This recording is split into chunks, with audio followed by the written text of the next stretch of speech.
This is Stephen Nicholls from Dudley Performing Arts, and this is my 6th online video lesson for my whole class guitar students. Today we're going to be moving on from what we did with Aurelie and using what we learned to create our own piece of music. Now, in Aurelie we had two parts. We had a melody part, which is the tune that we can sing along with, and we had the chord part, which was an accompaniment to the melody. Now, if you listen to a lot of singer-songwriters, such as Ed Sheeran, Taylor Swift, George Ezra, Katy Perry, James Bay, all of the people I've just mentioned and many more use the guitar to write their own music and to write their own songs. And they'll often start with a basic chord progression on a guitar and start to then create a melody over the top. So today what we're going to do is start off by making our own chord progression. If you don't have your own guitar at home, you can still take part in this lesson.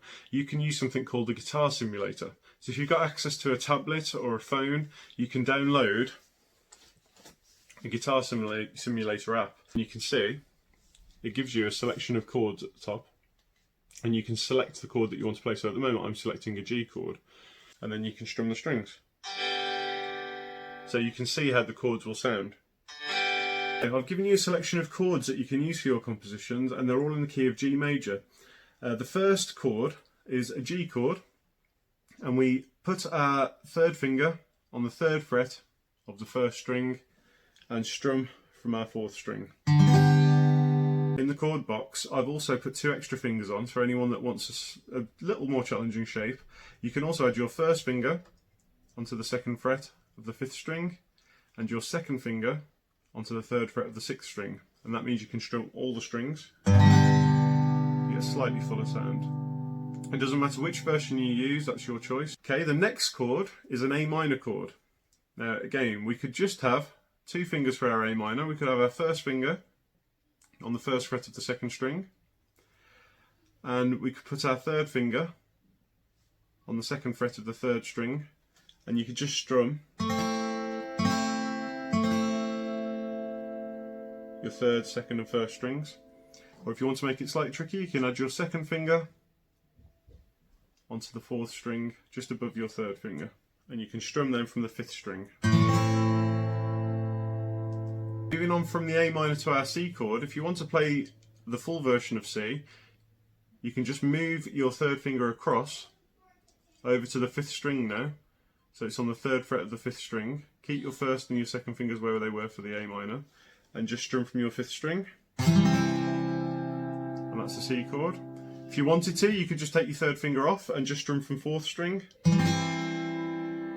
Or if that's still a little bit too tricky, you could just take off your 2nd finger as well and just leave your 1st finger on the 1st fret of the 2nd string and strum from your 3rd string. Now the D chord, we're going to start with our 1st finger, 2nd fret on the 3rd string.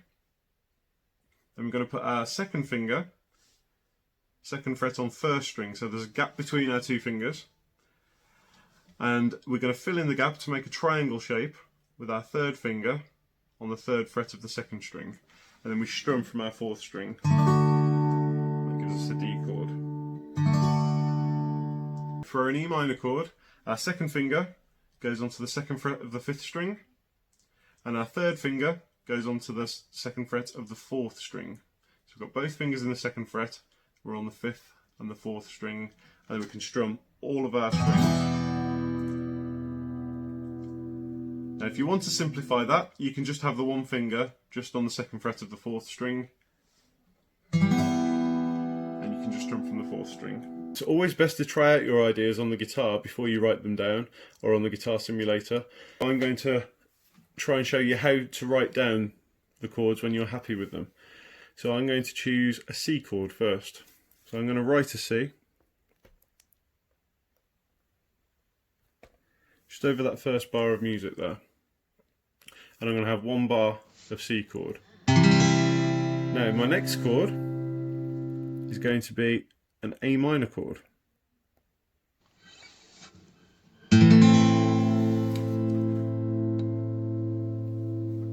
And then I'm going to decide to go to a D chord, and I'm going to finish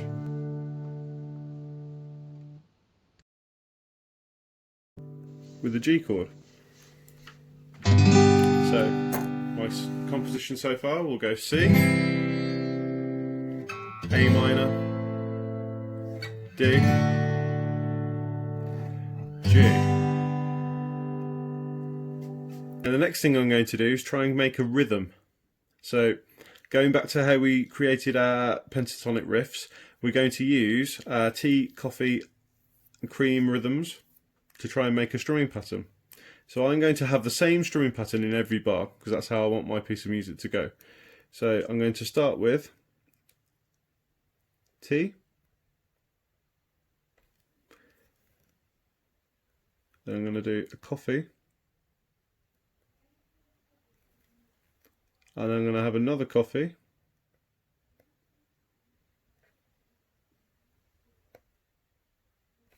and a T. So my rhythm, T, coffee, coffee, T. So if I strum that on my guitar on a C chord, and I'm going to have the same rhythm in all of my bars.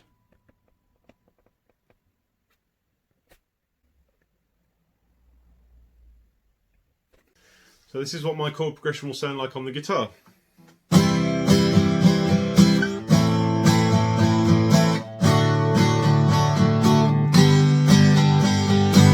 Now I could decide to strum that a little bit slower if I wanted to. I could have a nice slow tempo.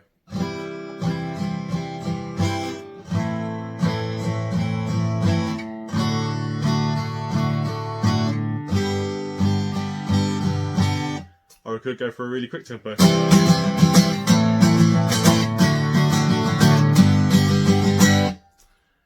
Okay, so you've got to decide how you want your piece to be played, and it's completely up to you.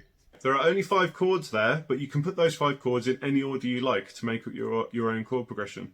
Just to give you an example of a few songs that have used chords from that selection, George Ezra's Shotgun uses a G chord, going to a C chord, to an E minor chord, to a D chord.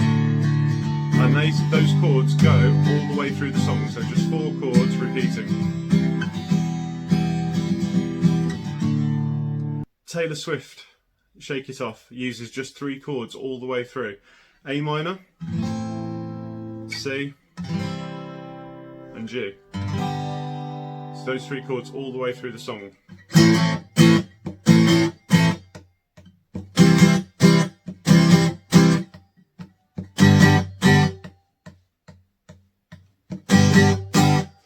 Okay, so your chord progression doesn't have to have loads and loads of chords in it to be really good and really effective.